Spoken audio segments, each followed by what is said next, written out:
It's Joey's World.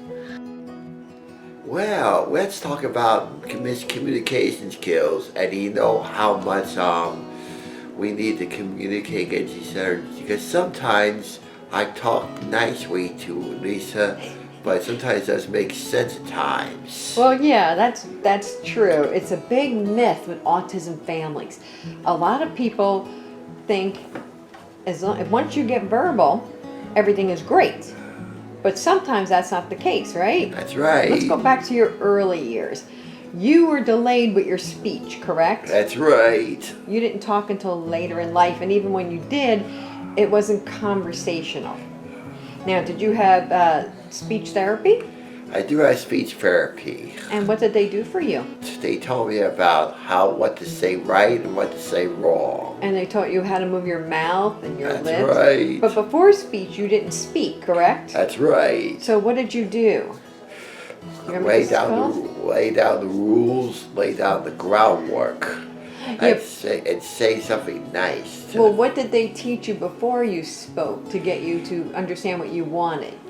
This is called sign language. You still do a couple of signs today, That's right? right. Like what if you're finished? What do you do? It's all done. Right? How about when you're hungry and you wanted to eat? So I'm Can you hungry. show me that sign? I'm hungry. I need to eat. Yes, so you did learn a couple of signs. You still do them today sometimes, right? That's right. Not even realizing it. Because back in the day, they didn't have machines that you could push and it would pictures to say what you wanted. So we wanted to let autism family know the big myth, don't think just because someone can speak that everything's going to be hunky-dory, right? Right. Because sometimes we still have, you said, problems.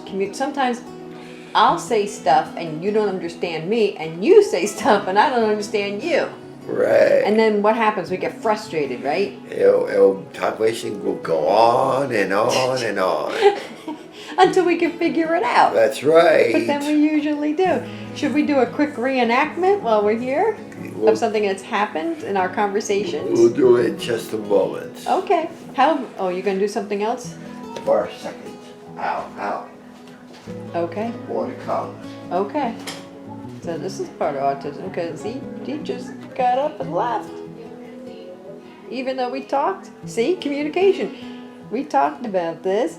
He said he was ready. He said he had good 10 minutes to spare. So, hey, look who's back to Superstar. Yeah. So that was a great example of communication. Let's do a reenactment. Okay, well, just because someone can speak doesn't mean they always understand, right? That's right. So that's what we're trying to get at. And so anyone who has a family member or a child that doesn't speak, understand sometimes even speaking can be just as hard. Reenactment. Okay. So how about the time not too long ago when you said to me something was wrong with the DVD player, right? That's right. And what did you tell me? Tell me, I tried to figure out how to make it work. And then I realized now what it was. Right, but at the time you came up to me and you said, hey, it's not working. So I thought it meant the machine was broken. But that wasn't the case, right? No, we found out it was the plugs. The plug was not in correctly and it wasn't on the right setting. But for about 20 minutes, we were back and forth because That's right. I kept saying, well, if it doesn't work, it's broken. And you kept saying, well, it's not broken. And I kept saying, but if it doesn't work, it's broken. That's right. It was back and forth like Abbott and Costello. That's right. How do they do? Who's on first? And I don't know. Third base. Yeah. So, just because someone can speak, the moral of the story is, it doesn't always make communication better. You have to work together. You have to know what each other person is trying to say, right? That's right. And you have to read body language. Cool. Do you have anything else to talk about with communications? Have nothing less to say. You did the finish sign.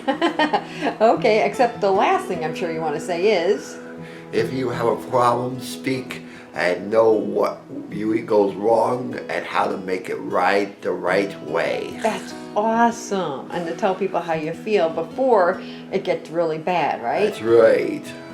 This is my autism. Yours may differ.